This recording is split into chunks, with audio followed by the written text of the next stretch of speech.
Hello bachcho, let's read the question. The question says, read the extracts given below and answer the question that follow each. Let's read the extract now. She never stuttered with other people, had quite given it up, but only with father, because then she was trying so hard to say the words properly. So वो कभी भी दूसरों के सामने नहीं हकलाती थी. ऐसा मान लो कि वो छोड़ चुकी थी हकलाना, पर वो अपने फादर के सामने हमेशा हकलाती थी, क्योंकि लिए वो हमेशा कोशिश करती थी, बहुत कोशिश करती थी, मान लो कि सही वर्ड सही से वो जवाब दे सके, सही वर्ड्स यूज कर सके जब भी वो अपने फादर से बात कर रही है, अगर वो उसके फादर से कुछ पूछ रहे हैं सो वो सही तरीके से उनका उत्तर दे सके.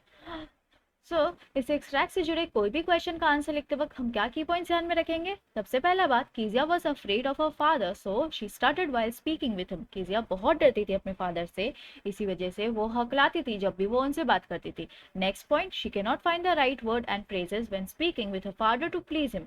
वो कभी भी एग्जैक्ट वर्ड्स नहीं ढूंढ पाती थी, एग्जैक्ट सेंटेंसेस, उन्हें क्या जवाब में देना है, क्या बोलना है, वो नहीं ढूंढ पाती थी जब भी वो अपने फादर से बात करती थी, और उन्हें वो सही से खुश नहीं कर पाती थी. आइए देखते हैं क्या क्वेश्चन दिया गया है. सबसे पहला क्वेश्चन है, who is she in this extract, what had quite she quite given up. Actually what had she quite given up. यहाँ पे शी कौन है इस एक्सट्रैक्ट में, और वो क्या छोड़ चुकी है, वो क्या गिवन अप कर चुकी है. इसका आंसर हम क्या लिखेंगे. इसका आंसर हम ये लिख सकते हैं, she refers to Kezia who was afraid of a father. यहाँ पे कीजिया है, शी बोला गया, उनके लिए शी यूज किया गया, और वो अपने फादर से बहुत डरती है. She had quite given up stuttering in front of other people, और वो छोड़ चुकी है हकलाना दूसरों के सामने. Let's frame the answer now. So here we have the answer. She refers to Kezia, who was afraid of her father. She had quite given up stuttering in front of other people. Now let's move on to the next question. So next question में क्या पूछा गया है आइए देखते हैं.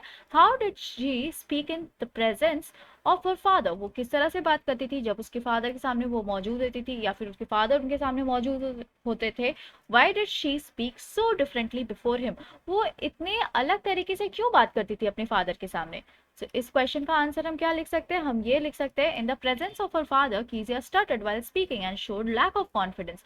वो जब भी अपने फादर के सामने बात करती थी वो हकलाती थी बोलते वक्त, और ऐसा लगता था कि उनमें कॉन्फिडेंस की कमी है. Then she hesitated to speak to him. वो उनसे बात करने से हिचकिचाती थी.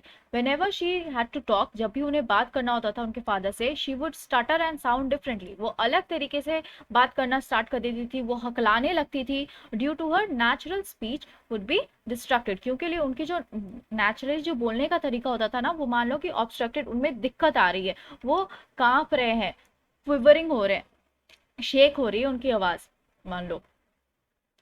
So let's frame the answer now. In the presence of her father, Keisha stuttered while speaking and showed lack of confidence. She hesitated to speak to him. Whenever she had to talk, she would stutter and sound differently due to her natural speed would be distracted. I hope you understood it well. Thank you. Best of luck.